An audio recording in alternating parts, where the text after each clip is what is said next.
Го следите најновото информативно издание на Дневникот на К1 телевизија. Македонија и понатаму со минусни температури. Сообраќајот се одвива отежнато и во зимски услови. Што се случува денес во Велес и регионот Македонија и светот ќе погледнете по најавите. Останете со нас. По најавите за екстремно студено време, вонреден состанок на кризниот штаб, Велес утре во алертна жолта фаза. 2016 година крводарителски успешна. Во Велес собрани 4044 крвни единици. Ибрахими вели, во Министерството за труд и социјална политика нема решение за смена на Митрески.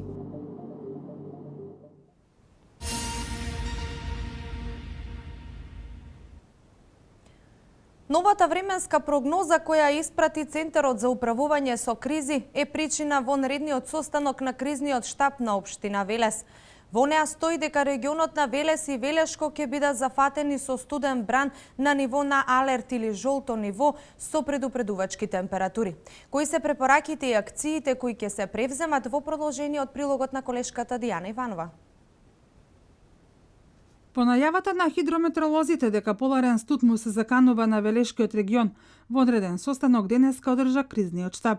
Надлежните се координираат за навремена реакција. Значи се очекуваат ниски температури, ние се надеваме дека ќе успееме повторно да ова се однесува поготово на старите лица, немощните лица, социјалните случаи, се надевам дека ќе успееме да делуваме согласно препишаните препораки. Имаме топла соба, предвидена топла соба со топли кревети, со грејење за наредниот период. Јас да кажам дека таа ја користеше еден од бездомниците од градот, меѓутоа во текот на вчерашниот ден бевме известени дека ја напуштил просторијата, замезнал непознат правец, тоа го препративме сознанијата за понатаму да се погрижат кој правец замина. Патролните служби остануваат на терен. Токму дивната интервенција помогнала доцна синоќа од хипертензија да биде спасена 80 годишна жена. По овој случај, зачестени ќе бидат посетите на евидентираните стари лица, кои што живеат сами од тимови на итната медицинска служба и Црвениот крст. Располагаме со 2 лади ниви и значи им понудивме помош на екипите на Црвениот крст доколку немаат соодветно возило, дека со нашите возило типот на лада, дека со патронажните служба ќе ги посетиме самените стари лица и ќе им доставиме вода, лекови, облека, Црвениот крст, тоа што треба. Механизацијата и понатаму е на терен. Се работи на способување на патните правци кон селата Ветерско и Рудник. Работното време е прилагодено според условите за работа од 9 до 16 часот во јавното комунално предпријатие Дервен. Оттаму велат, градската водоводна мрежа е во функција, замрзнување има само во индивидуални објекти. Улиците постојано се речистуваат. Оно што не е по програмата за чистење на во зимски услови, тоа го правиме, ама покушаваме да ги оспособиме и другите улици, што кажавте вие дека се специфични малку, со многу се стрми, со она, им ставивме на тракторите и ланци, така да можат што повисоко да се качат, и тоа го правиме секојдневно. Гледате и сами дека од ден на ден се менјаваат условите, врнат и нови врнежи. Од кризниот штаб со апел до граѓаните, особено оние хронично болните, да ги применуваат препораките на лекарите. Доколку некој има сознание за бездомно лице, случајот да го пријави кај надлежните служби.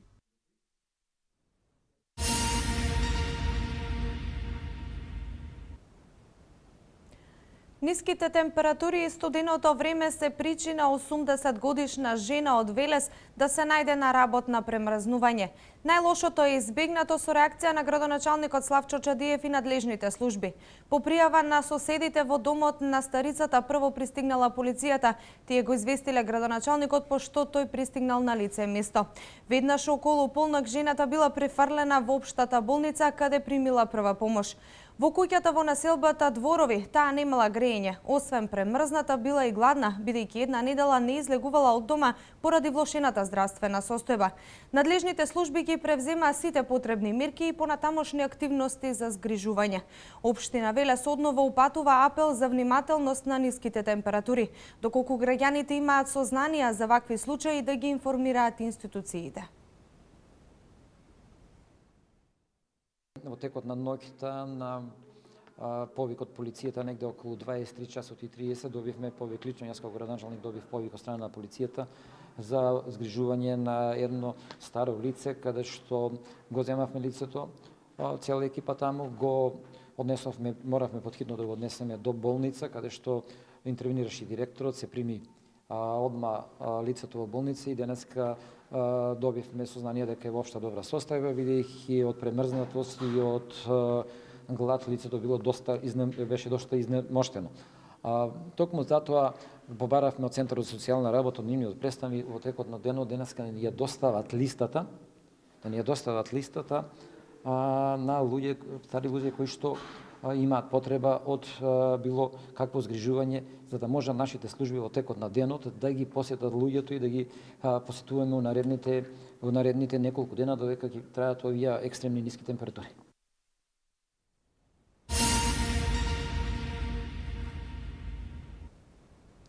Ниските температури и отежнатото движење на возилата е причина Миле Ончев од Згрополци неколку дена да не може да стигне до Велес и да ја земе редовната инсулинска терапија. По повик на 193 лично му е предадена и обезбедена инсулинска терапија за него. Дијана Иванова ги има деталите. Инсулинот стигна на време. Миле Ончев од Згрополци сега веќе има терапија за наредните 30 дена. Откако неколку дена поради ниските температури не бил во можност да стигне до Велес и да ја земе редовната инсулинска терапија, се јавил на 193, ја раскажал својата мака и замолил за помош. Се јави пожарната и многу добро се понаша према мене. И ми испадна во сусрет, донесо инсулин, леп, вода, шо барем основното да го имам. После ја ќе си барам чајрето да пуште времето сам. За случајот веднаш било известено координативното тело за справување со ниските температури. Терапијата обезбедена, неопходните намирници подготвени, помошта лично предадена. Со консултации и координација со градоначалникот решивме да дојдеме на овој терен, пошто не знаеме каква е ситуацијата. Значи го посетивме човекот, му ги донесовме лекарствата, отидовме во болница, ни ги одобрија тие инсулин за 1 месец му донесовме, леп и вода. Човекот е добар заради тоа што пред една недела веќе он паднал у некоја депресија, немал инсулин, но се опоравил и останал тука понатака и додека снегов не се стопи. Ќе гледаме да му помогнеме во секој случај, но за сега е во добра здравствена состојба. Ончев не е единствениот велешанец кој директно ја почувствува одговорноста на надлежните служби. Лепидовски вели дека пред некој ден интервенирале и при пружање на прва помош на жител од село Раовец, кој преживеал мозочен удар, но и во достава на храна и лекови за многу повозрасни жители од велешките села, кои минатиот викенд беа тешко проодни. –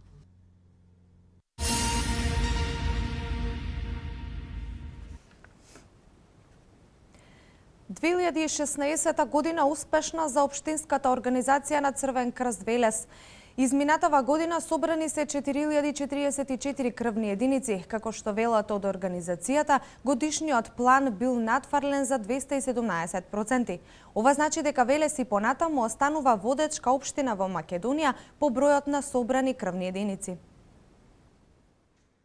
Општинската организација на Црвен крст Велес и Институтот за трансфузиологија Скопје денеска ја реализираа првата крводарителска акција за оваа 2017 година. Екстремно ниските температури се причина, велат организаторите, во оваа акција да не се соберат планираните 80 крвни единици. Од 9 до 14 часот на собирниот пункт, кој овој пат беше во холот на театарот Јордан Хаджи Константинов Джинот, драгоцената течност ја дарува 60 на крводарители. Од 46 пат сега.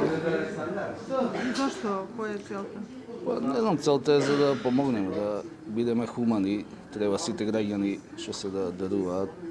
Волонтер бев во Црвениот крст долги години, тоа ме мотивираше да почнам и убаво се осеќам. Кога се осеќаш здрав, прав, да помогнеш на некого, што викаме денес, како бираш меѓу две, меѓу лошото и злото, одбери го доброто. Тоа што викам, секој позитивно размисли, позитивно работи. Велес и понатаму останува водечка општина во Македонија по бројот на собрани крвни единици. Годишниот план минатата година е надфрлен за 217%. Општинската организација на Црвен крст во планот испланирала собирање на 1861 крвна единица. Собрани биле 4044. Од нив 1237 крвни единици биле собрани во организираните крводарителски акции, додека останатите се дарувања реализирани самоиницијативно од крводарителите во оделението за трансфузиона медицина во Велешката болница.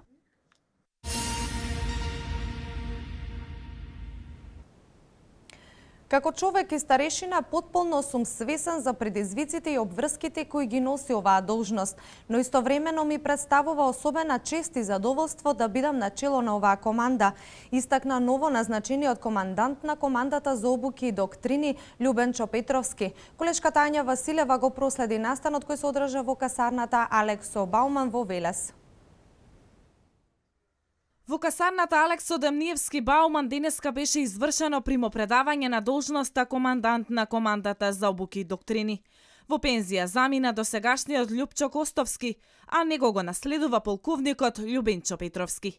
По текот на мојата работа како командант ќе се раководам со законите, прописите и професионалниот однос кон поставените задачи. Ќе настојувам да ги обединам искуството на постарите и идеите и креативноста на помладите. Верувам во себе, верувам во починетите старешини и сигурен сум дека оваа команда ќе продолжи да се справува со современите предизвици и препреки на кои ќе наидува. Начинот на примопредавање на оваа висока должност присуствуваше и началникот на генералштабот на Арама, Методија Величковски. Тој порача дека Арама е столб на безбедноста на Република Македонија. Љубенчо, очекувам ништо повеќе од вас него да работите како до сега и сигурен сум дека во секоја наредна прилика ќе имаме прилики да споделуваме успеси на вас и на вашата команда. Ви честитам уште веднаш. Центарот за едукација и доктрина место каде што се обучуваат припадниците на Арама кои доброволно служат воен рок. Досега во касарната Алексо Демниевски Бауман 30 генерации ги совладува армиските вештини. Поголем дел од овие доброволци се и дел од професионалните војници во редовите на Арама.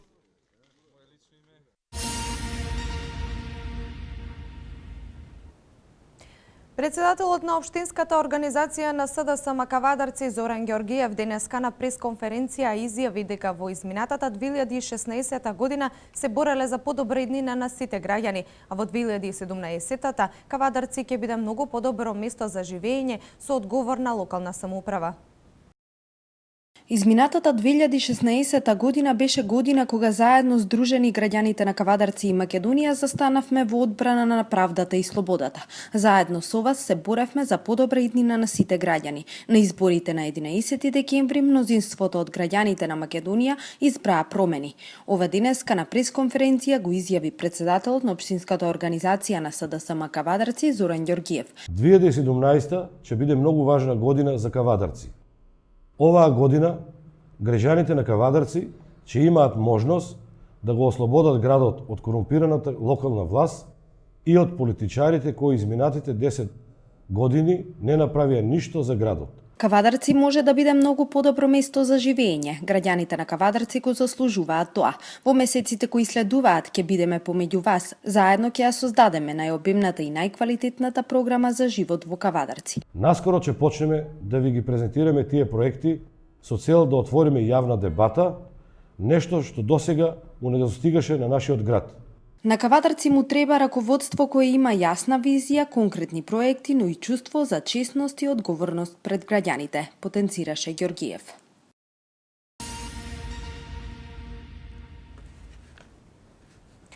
Хуманитарен божекен концерт одржа основното музичко училиште Лазо Мице Фрале од Кавадарци.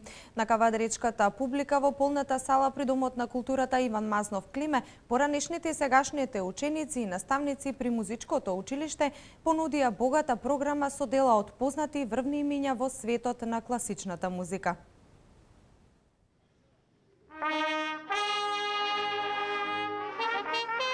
Основното музичко училиште Лазо Мице Фрале од Кавадарци вчера вечер го одржа својот традиционален божикен концерт. На кавадаречката публика во полната сала при Домот на културата Иван Мазов Климе, поранешните и сегашните ученици и наставници при музичкото училиште и понудија богата програма со дела од познати и врвни имиња во светот на класичната музика, но и на традиционалната народна музика, која и овој пат беше во изведба на одсекот за народна и изворна музика при училиштето. Своје обраќање пред присутните имаше директорот на музичкото училиште Златко Јовановски, кој изрази благодарност до сите кои учествуваат во одржувањето и организирањето на божитниот концерт. Сакам ведно уживате ова вечер да чуете докаде стига нашата наше училиште. Јас сум поносен што на овој концерт се вклучени околу 80 ученици од наше училиште, ученици кои изучуваат средно музичко и од факултети на музичко уметност од нашата држава. Тоа се наши ученици од нашиот град. Сакам да ги поздравам.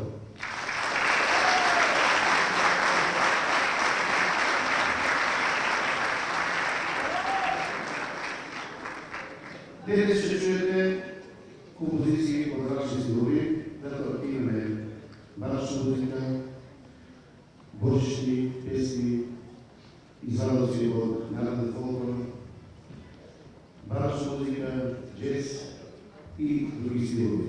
Аплаузи и овации добија сите учесници на крајот од концертот. Инаку кавадарци секогаш бил вистински расадник на музички таленти, а од основното општинско музичко училиште Лазо Мицефрале излегле врвни мајстори на разни музички инструменти и израснале вистински солисти. Локалната самоуправа за подобрување на условите за работа во основното општинско музичко училиште гради концертна сала која е неопходна за одвивање на наставата и на целокупниот концертно-музички живот во градот, кога е во прашање класичната музика. Новата концертна сала ќе представува место за музички надпревари, презентирање на знаењата и значително ќе ги подобри условите во воспитно-образовниот процес.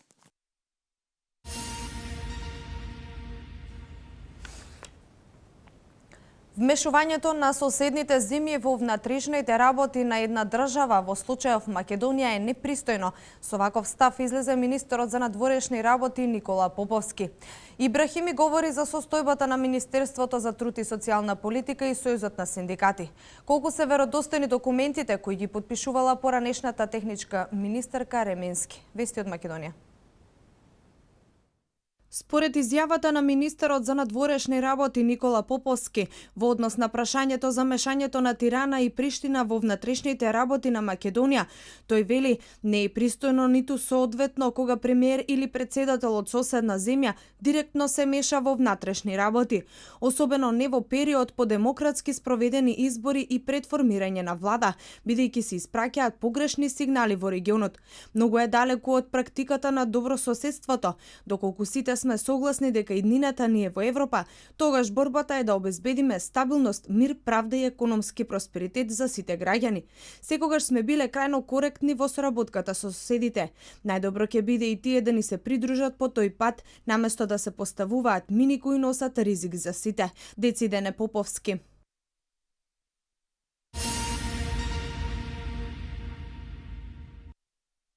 Постапувањето на сила на функцијата министер за труд и социјална политика Ибрахим Ибрахими побара од архивата да се направи увид во документите кои поранешната техничка министерка Фросина Ременски ги потпишувала.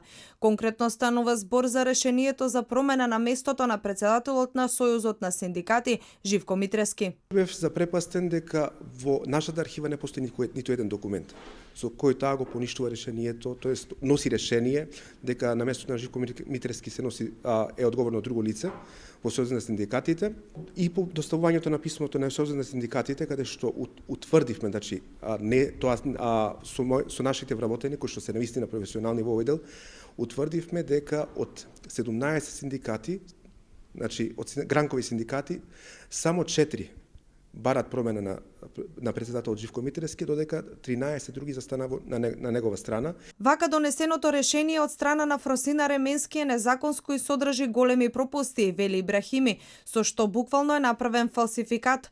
Во разговор со стручниот тим решението е поништено, а издадено е ново, со кое Живко Митерски останува на позицијата председател на Сојузот на синдикати, истакна министерот за труд и социјална политика Ибрахим Ибрахими.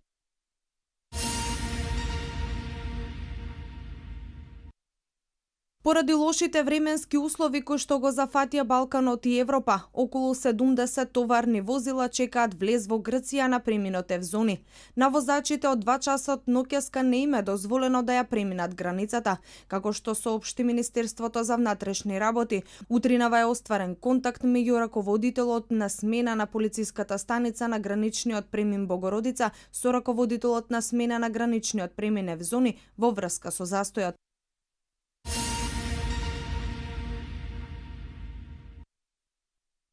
Србија бара заштита на своите амбасади од албански терористи. Руски оперативци тврдат дека имаат компрометирачки лични и фалсификувани податоци за Трамп, пренесува CNN. Што друго е актуелно во светот во продолжение? Дипломатските представништва на Србија во Швајцарија, Турција, Германија, Италија и Белгија од безбедносните сили во државите побарале засилено обезбедување, откако министерот за надворешни работи Ивица Дачиć предупреди дека албанската диаспора планирала заземање на српско дипломатско конзуларно представништво во САД или Европа. Министерството за надворешни работи на Србија побарало од одделни држави да го засилат обезбедувањето на српските дипломатски представништва, што според безбедносни информации се потенцијални цели на албанските терористи. Дипломатиите во тие држави добиле од Белград прецизни инструкции дека мерките за безбедност се на невисоко ниво. За сега не се размислувало за повлекување на персоналот, но им било сугерирано да ги активираат посебните планови за кризни ситуации, што ги има секоја амбасада, пренесува Вечерње новости. Во статијата се пренесува информацијата дека амбасадорите се обврзани за сите контакти и движења, првично да го информираат Министерството за надворешни работи, а по потреба и домаќините, за да биде нивната рута обезбедувана, пишува Вечерње новости.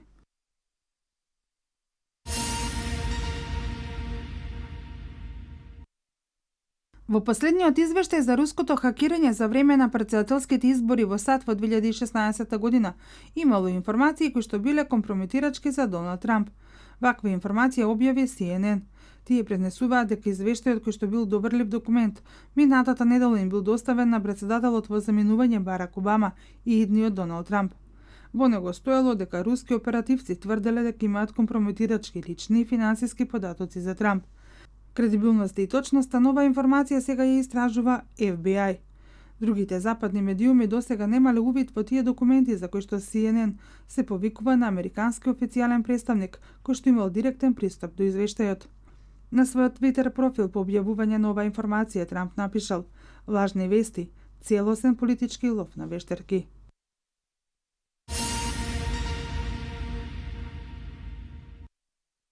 Најмалку 60 лица починаа како причина од поларниот студ и ниските температури во Европа. 24 жртви има во Украина, 10 во Белорусија, по 6 во Полска, Романија и Словачка, а во Западен Балкан најмалку 7 нови жртви. Студеното време и понатаму прави проблеми во сите делови од Хрватска. Неколку илјади граѓани на Сплит се останати без вода и струја, а хрватските власти веќе започнаа со изрекување на мерка за справување со студот и замрзнувањето на реките Дунав и Драва. Поларната зима направи хаос и кај соседите. Снежните врнежи во последното денонокие повторно ги блокираа патиштата и во источна Бугарија, а најтешка е ситуацијата на патиштата на североисток во областа Варна. Пристаништето останува затворено. Најмногу проблеми има во Добричката област, каде поради искинати далеководи без струја се 117 села, во кои има 23.000 жители. Кај јужниот сосед, ниските температури и обилните врнежи од снег, кои се невообичаени, се уште создаваат огромни проблеми во транспортот и во секојдневниот живот на луѓето во северниот дел од Грција. Летовите до и од аеродромот Македонија во моментот се одвиваат нормално, но многу летови вчера беа откажани поради обилните снежни врнежи, јави дописник на Мија од Атина. Забранете сообраќајот за камиони на автопатот Атина-Солун. Вчера од Атина кон Лесбос, грчката воена морнарица упати брод кој ќе бидат евакуирани најмалку 500 бегалци и мигранти. Во меѓувреме островите Алонисос и Скопелос се уште се без електрична енергија и вода. Во Солун прогласена е вонредна состојба, а во Атина не работат училиштата и се отворени дополнителни над 10 центри за згрижување на бездомници. Поларна зима и во Србија, петта поред екстремно студена ноќ во Белград со слабо пројавување на снег. Многу улици на градот не се исчистени, дури и оние по кои вози јавниот градски превоз. Не паметам дека некогаш било вака во Белград, се возев со автобуска линија 37 кој се движеше со брзина 20 до 30 км на час. Ова е изјавата на еден случаен минувач. Во Босна и Херцеговина уште 2 лица починаа како последица на смрзнување. Меѓународниот комитет апелираше граѓаните добро да се заштитат од ниските температури и да не излегуваат надвор без поголеми потреби, да се направат резерви на храна и вода за пиење и редовно следење на временската прогноза, се порачува на жителите од Европа од комитетот. Според метеоролозите се очекува во текот на неделава температурата да се спушти и до минус 40 степени во некои делови од Европа.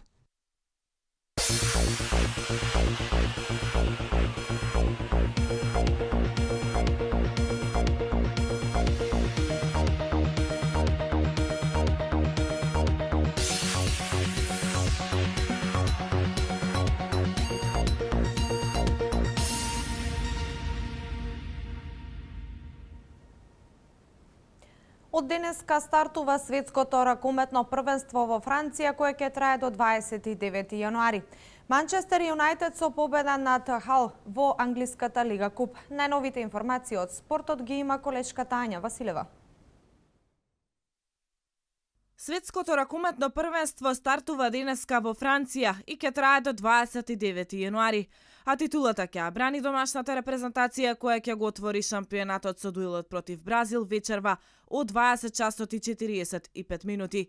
Меѓу фаворитите за титулата освен домакинот се и Данска, Шпанија, Германија и Хрватска.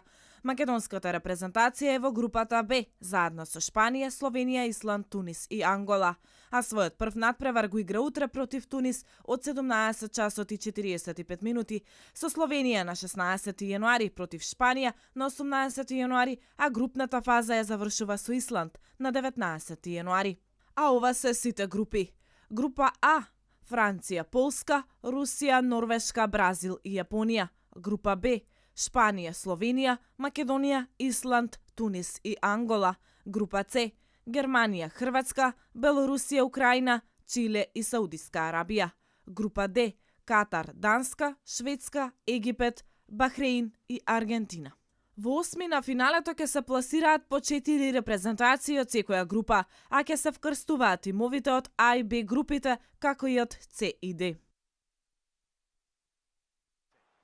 Манчестер Юнайтед направи голем исчекор кон финале на англискиот Лига Купот, како синоќа на домашен терен го победи Хал со 12:0. Победата за црвените ѓаволи на Олд Трафорд во првиот меч од полуфиналната пресметка ја донесоа Хуан Мата во 56-та минута и Маруан Фелаини во 87-та минута од надпреварот. Реваншот на програмата е по 2 седмици во Хал Сити. Вечер со почеток во 20 часот и 45 минути се игра првиот дуел од втората полуфинална двојка во ова надпреварување. Саутемптон е домакин на Ливерпул. Недобрата македонска тенисирка Алина Ѓурчевска го доби својот противник во првото квалификациско коло од Гранд Слем турнирот во Мелбурн, Австралија Опен. Ѓурчевска утре во 7 часот по македонско време ќе се сретне со 137-та тенисирка на светот, Саша Викериот Цат, која на овие квалификации е 18-та носителка. За Алина, која моментално е на 206-то место на АТП ранг листата, ова ќе биде втор настап на еден Гранд Слем откако минатата година настапи на квалификациите на US Open, каде во првото коло беше поразена од Кетрин Белис во 2 сета. Да се надеваме дека Ѓурчевска во Мелбурн ќе има подобар настап и за прв пат во историјата ќе ја израдува својата нација со настап на еден голем Гранд Слем турнир. Од 9 синокешни мечеви во НБА лигата, во првиот Вашингтон славеше против Чикаго со 101:99, предводен од Џон Вол со 26 поени и 14 асистенции. Во дербито на истокот, Торонто славеше против Бостон со 114:106. Хјустон ја запиша деветата едно по друго победа славејќи дома против Шарлот со 121:114. Актуелниот шампион Кливленд загуби на гостувањето кај Јута со 100:92. За разлика од Кливленд, успешна вечер имаше Голден Стейт кој на домашен терен триумфираше против Мајами со 107:95. До 33-та сезонска победа ги предводеше Кевин Дурант со 28 поени 9 скока. Стеф Кари запиша 24 поени, 9 асистенции и 8 скока, додека Дреймонд Грин дополни со 13 поени и 9 скока. Себастијан Леп победи на 8-та етапа на Дакар Релито за да стане нов лидер во генерален пласман пред колегата од Пежо и 12-кратен шампион на трката на издржливост Стефан Петер Хансел. Леп беше побрз за 3 минути и 35 секунди од Петер Хансел, кој е 12-кратен шампион на Дакар Релито, додека трет беше уште еден поранешен ВРЦ возач, финецот Мико Хирвонен во Мини. Со оваа разлика, Леп сега е лидер со минута и 38 секунди. Во пласман на мотоцикли, Жоан Бейреда Барт стигна до победа на 8-та етапа на Дакар 2017, додека лидерот во генерален пласман Сем Сандерланд е с големи предноста во генерален пласман. Береда беше лидер на релито на стартот, но доби казна од 1 час поради нелегално долевање гориво.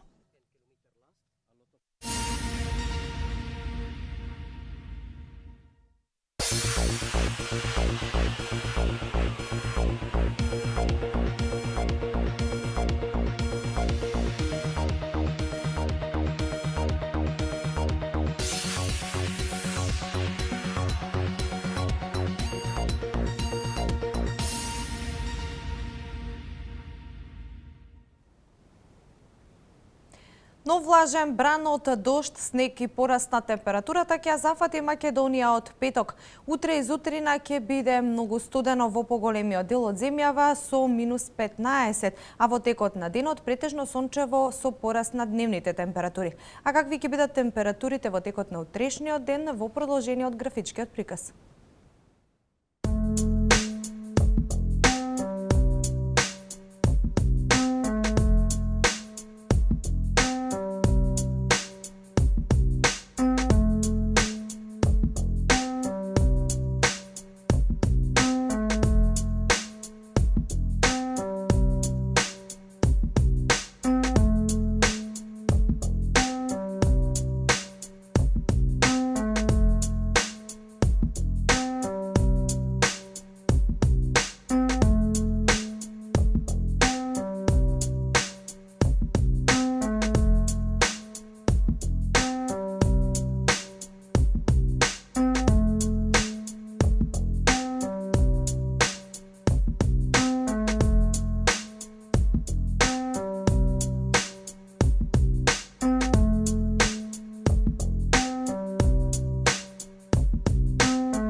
Ова беше последната информација во ова издание на информативниот дневник на Кајден телевизија. Јас ви благодарам за вниманието, а вие и понатаму останете со програмата на Кајден телевизија. Од мене пријатно.